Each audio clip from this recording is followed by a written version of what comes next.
بسم اللہ الرحمن الرحیم۔ شعبہ نے بیان کیا، دوسری سند اور مجھ سے محمد بن بشار نے بیان کیا، ان سے غندر نے، ان سے شعبہ نے، ان سے سلمہ نے کہ میں نے یہ سوید بن غفلہ سے سنا۔ انہوں نے بیان کیا کہ میں نے ابن ابی کعب رضی اللہ عنہ سے ملاقات کی تو انہوں نے کہا کہ میں نے 100 دینار کی ایک تھیلی کہیں راستے میں پڑی ہوئی پائی۔ میں اسے رسول اللہ صلی اللہ علیہ وسلم کی خدمت میں لایا تو آپ صلی اللہ علیہ وسلم نے فرمایا کہ 1 سال تک اس کا اعلان کرتا رہے۔ میں نے 1 سال تک اس کا اعلان کیا، لیکن مجھے کوئی ایسا شخص نہیں ملا جو اسے پہچان سکتا، اس لیے میں پھر حضرت صلی اللہ علیہ وسلم کی خدمت میں آیا۔ آپ صلی اللہ علیہ وسلم نے پھر فرمایا کہ 1 سال تک اس کا اعلان کرتا رہے۔ میں نے پھر سال بھر اعلان کیا، لیکن ان کا مالک مجھے نہیں ملا۔ تیسری مرتبہ حاضر ہوا تو حضرت صلی اللہ علیہ وسلم نے فرمایا کہ اس تھیلی کی بناوٹ، دینار کی تعداد اور تھیلی کے بندھن کو ذہن میں محفوظ رکھ۔ اگر اس کا مالک آ جائے تو علامت پوچھ کے اسے واپس کر دینا، ورنہ اپنے خرچ میں اسے استعمال کر لے۔ چنانچہ میں اسے اپنے اخراجات میں لایا۔ شعبہ نے بیان کیا کہ پھر میں نے سلمہ سے اس کے بعد مکے میں ملاقات کی تو انہوں نے کہا کہ مجھے یاد نہیں رسول کریم صلی اللہ علیہ وسلم نے حدیث میں 3 سال تک اعلان کرنے کے لیے فرمایا تھا یا صرف 1 سال کے لیے۔ صحیح بخاری حدیث نمبر 2426۔ حضرت کثیر اپنے والد سے بیان کرتے ہیں کہ میں نے رسول اللہ صلی اللہ علیہ وسلم کو دیکھا، آپ نے بیت اللہ کے ساتھ چکر لگائے، پھر بیت اللہ کے سامنے کھڑے ہو کر مقام ابراہیم کے ایک کنارے کے ساتھ 2 رکعتیں پڑھی، اور آپ کے اور طواف کرنے والوں کے درمیان کوئی نہ تھا۔ سنن نسائی حدیث نمبر 759۔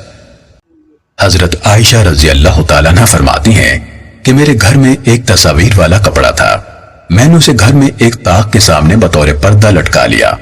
رسول اللہ صلی اللہ علیہ وسلم اس طاق کی طرف نماز پڑھا کرتے تھے، اس لیے آپ نے کہا اے عائشہ اسے میرے سامنے سے ہٹا دو، میں نے اتار کر اس کے تکیے بنا لیے۔ سنن نسائی حدیث نمبر 762۔ حضرت عائشہ رضی اللہ تعالیٰ عنہ سے روایت ہے کہ رسول اللہ صلی اللہ علیہ وسلم کے پاس ایک چٹائی تھی جسے آپ دن کو بچھا لیتے تھے اور رات کو اسے حجرہ سا بنا لیتے تھے اور اس میں نماز پڑھتے۔ لوگوں کو آپ کی نماز کا پتہ چل گیا تو وہ آپ کی نماز کے ساتھ نماز پڑھنے لگے، جبکہ ان کے اور آپ کے درمیان وہ چٹائی حائل تھی۔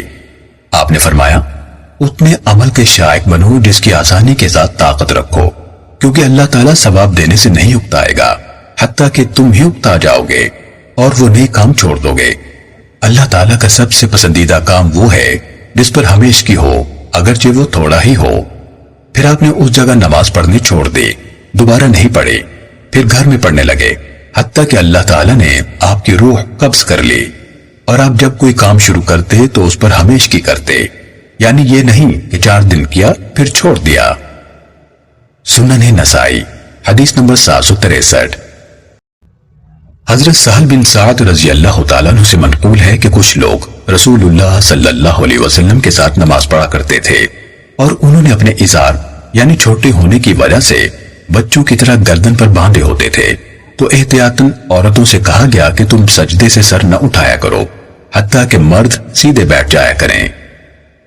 سنن نسائی حدیث نمبر 767۔ حضرت عمر بن سلمہ رضی اللہ تعالیٰ عنہ سے مروی ہے کہ جب میرے قوم کے لوگ نبی صلی اللہ علیہ وسلم کے پاس سے لوٹے تو انہوں نے کہا کہ آپ نے فرمایا تھا تمہاری امامت وہ شخص کرائے جو قرآن مجید زیادہ پڑھا ہوا ہو، تو انہوں نے مجھے بلایا کیونکہ مجھے زیادہ قرآن یاد تھا اور مجھے رکوع اور سجدے کا طریقہ سکھایا، تو میں انہیں نماز پڑھایا کرتا تھا اور مجھ پر ایک پھٹی ہوئی چادر تھی۔ لوگ میرے والد سے کہتے تھے کیا تم ہماری نظروں سے اپنے بیٹے کی شرمگاہ نہیں ڈھانپ سکتے؟ سنن نسائی حدیث نمبر 768۔ حضرت ابو ہریرہ رضی اللہ تعالیٰ عنہ سے مروی ہے کہ رسول اللہ صلی اللہ علیہ وسلم نے فرمایا تم میں سے کوئی شخص اس طرح ایک کپڑے میں نماز نہ پڑھے کہ اس کے کندھوں پر کچھ بھی کپڑا نہ ہو۔ سنن نسائی حدیث نمبر 770۔ حضرت عائشہ رضی اللہ تعالیٰ عنہ سے مروی ہے کہ اللہ کے رسول صلی اللہ علیہ وسلم نے ایک دھاری دار منقش چادر میں نماز پڑھی، پھر فرمایا مجھے اس کے نقش و نگار نے اپنی طرف متوجہ رکھا، اسے ابو جہم کے پاس لے جاؤ اور اس سے اس کی ان پچانی چادر لے آؤ۔ سنن نسائی حدیث نمبر 772۔ حضرت انس رضی اللہ تعالیٰ عنہ سے روایت ہے کہ رسول اللہ صلی اللہ علیہ وسلم نے فرمایا دنیاوی چیزوں میں سے بیوی اور خوشبو مجھے بہت پسند ہے اور میری آنکھوں کی ٹھنڈک نماز میں رکھتی گئی ہے۔ سنن نسائی حدیث نمبر 3391۔